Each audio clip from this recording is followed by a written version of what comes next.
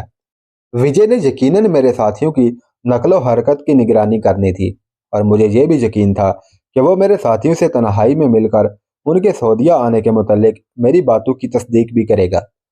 میں نے مزمل کو ہاؤس فون پر کہا، مزمل صاحب، 2-3 روز میں تو آپ لوگوں نے مجھ سے بچھڑ جانا ہے۔ اگر آپ لوگوں کے پاس ٹائم ہو تو آدھے گھنٹے تک سب دوست کافی شاپ میں آ جاؤ، تھوڑی گپ شپ کر لیں۔ میں نے اس رسمی انداز میں مزمل کو اس لیے فون کیا تھا کیونکہ مجھے یقین تھا کہ وجے نے ہوٹل کے فون آپریٹر کو ہماری گفتگو ضرور سننے کا کہا ہوگا۔ مزمل بھی میرا انداز گفتگو سمجھ گیا کہ کوئی نہ کوئی ایسی بات ہو گئی ہے۔ اس نے جواب میں کہا کہ میں اس وقت تو آرام کر رہا ہوں، اس لیے آدھے گھنٹے بعد نہیں بلکہ 1 گھنٹے بعد میں اور میرے کولیگ آپ سے کافی شاپ میں ملیں گے۔ کافی شاپ میں آپس میں ملنے پر ہم نے بے تکلفی کی بجائے رسمی بات چیت سے کام لیا، اور کافی پیتے ہوئے میں نے بڑی آہستہ آواز میں وجے سے ہونے والی گفتگو بتا دی اور کہا، اگر کوئی تم سے پوچھے تو اپنی اس کور سٹوری پر قائم رہنا جو میں نے وجے کو بتائی تھی۔ کوئی گھنٹہ بھر کافی شاپ میں بیٹھنے کے بعد ہم نے شہر جانے کا فیصلہ کیا۔ فندق سلیمان شہر کے ایک کونے میں واقع تھا۔ ہم شہر میں ادھر ادھر گھومتے رہے، اور جب اندھیرا ہونے لگا تو ہم نے کیسر کو گھر کے قریب اتارتے ہوئے کہا کہ وہ سب کو کہہ دے کہ سوائے کسی اہم کام کے ہمیں نہ تو ہوٹل فون کریں اور نہ ہی ڈائریکٹ رابطہ کریں، بلکہ جو بھی کام ہو اورنگزیب کو فون کر کے بتا دیں تاکہ وہ ہم سے رابطہ کرے۔ ہم ہمارا یعنی گورنر کی رہائش کے گرد چکر لگا کر گھر کے قریب پہنچے تو کیسر اندھیرے میں کھڑا تھا۔ وہ جلدی جلدی گاڑی میں بیٹھا اور ہم سب اورنگزیب کی دکان پر پہنچ گئے۔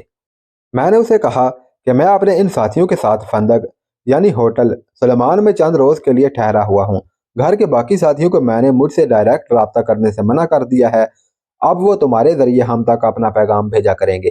ہوٹل میں تم مزمل یا عمران یا کیسر سے ملنا اور زبانی یا تحریری پیغام دینا۔ اگر کوئی ان کے متعلق تم سے پوچھے تو کہہ دینا کہ یہ اپنی کمپنی کی پروڈکٹس کی مارکیٹنگ کے سلسلے میں تم سے ملے تھے۔ ہم واپس ہوٹل لوٹے تو کیسر نے کہا کہ پہلے ڈائننگ ہال میں کھانا کھا لیا جائے، پھر کمروں میں جائیں گے۔ وہ تینوں تو ہال میں بیٹھ گئے اور میں چند منٹ کے لیے اپنے کمرے میں آ گیا۔ کمرے سے نکلتے وقت میں نے جان بوجھ کر اپنے کمرے کو ہاف لاک کیا تھا۔ اب میں نے کمرہ کھولتے وقت دیکھا تو وہ ڈبل لاک تھا۔ یقیناً میری غیر حاضری میں کوئی میرے کمرے میں داخل ہوا تھا، اور چونکہ گاہک ہمیشہ کمرے کو ڈبل لاک کرتے ہیں اس لیے کمرے میں جانے والے سے چوک ہو گئی اور اس نے کمرہ ڈبل لاک کر دیا۔ میں نے کمرے میں پڑی اشیاء کا بڑی عمیق نظروں سے جائزہ لیا تو بیڈ کے ساتھ پڑے سائڈ ٹیبل پر مصنوعی پھولوں کے گلدستے میں ایک بالکل چھوٹا مائکرو فون لگا ہوا تھا۔ FM کے یہ مائکرو فون مرکری بیٹری سے چلتے ہیں اور ایک شارٹ رینج ٹرانسمیٹر کا کام دیتے ہیں، یعنی کمرے میں جو بھی گفتگو ہو وہ 50-60 میٹر دور تک FM کے ٹیپ ریکارڈر پر سنی جا سکتی ہے۔ میرا سوٹ کیس بھی اپنی جگہ سے ذرا ہلا ہوا تھا، اس لیے کھولا نہ جا سکا کیونکہ اس میں چائنا لاک لگا ہوا تھا۔ وجے نے میری نگرانی کا پورا انتظام کر لیا تھا۔ اس کا مطلب یہ تھا کہ اس نے ایٹمی رازوں کے خریداروں کا جو ذکر کیا تھا وہ محض لاف زنی نہ تھا، یعنی کہ اس کا یقیناً پاکستان کے خلاف جاسوسی کرنے والوں سے رابطہ ضرور تھا۔ میں نے کمرے کا اور اچھی طرح سے جائزہ لیا لیکن مجھے کوئی اور جاسوسی کا آلہ دکھائی نہ دیا۔ میں نے کمرہ بند کیا اور واپس ڈائننگ ہال میں ساتھیوں کے پاس آ گیا اور انہیں اپنے کمرے میں خفیہ مائکرو فون کا بتا کر کہا کہ وہ بھی اپنے کمروں میں لگے جاسوسی کے آلات کو تلاش کریں، ہاؤس فون پر ایک دوسرے سے بات کرتے ہوئے پوری احتیاط کریں۔ میرے خیال کے مطابق آئندہ 2-3 روز میں ہی ہمارا پاکستان کے خلاف جاسوسی کرنے والوں سے واسطہ پڑنے والا ہے، اس لیے اپنا اسلحہ ہر وقت تیاری کی حالت میں رکھیں اور دستی بم بھی ہر ساتھی اپنے پاس رکھے۔ یہ کہہ کر میں نے انہیں کہا کہ بارودی اسلحہ ہم آخری صورت کے طور پر یوز کریں گے، اس لیے کیسر اور عمران اپنا مکہ اور چاقو بھی پاس رکھیں۔ ہمیں زیادہ تر انحصار ان دونوں اور اپنی جسمانی قوت پر کرنا ہوگا۔ خاصی دیر تک ہم ڈائننگ ہال میں بیٹھے رہے۔ اگلی صبح بھی ناشتہ ہم نے کافی شاپ میں ہی کرنا تھا۔ شہر کا واحد ہوٹل ہونے کے باوجود اس میں رش بہت کم تھا۔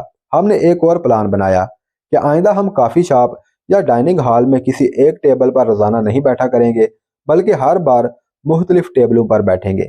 صبح 9 بجے تقریباً ہم سب اکٹھے ہی کافی شاپ میں پہنچے تو ہیڈ ویٹر ہمیں ایک ٹیبل کی طرف لے جانے لگا جس پر ریزروڈ کا کارڈ لگا ہوا تھا۔ عمران نے مسکراتے ہوئے ویٹر کو کہا کہ ہم کھڑکی کے پاس والی ٹیبل پر بیٹھیں گے۔ ہیڈ ویٹر نے ہمیں اس ٹیبل پر لے جانے کی اتنی کوشش کی کہ مجبوراً عمران نے ویٹر کو ڈانٹا کہ ہم اپنی پسند کی ٹیبل پر بیٹھیں گے۔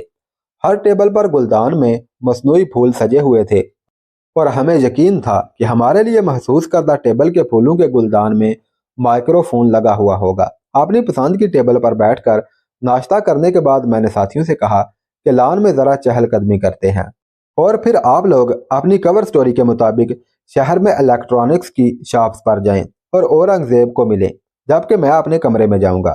لان میں آ کر میرے تینوں ساتھیوں نے مجھے بتایا کہ ان کے کمروں میں بھی خفیہ مائکرو فون چھپائے گئے تھے۔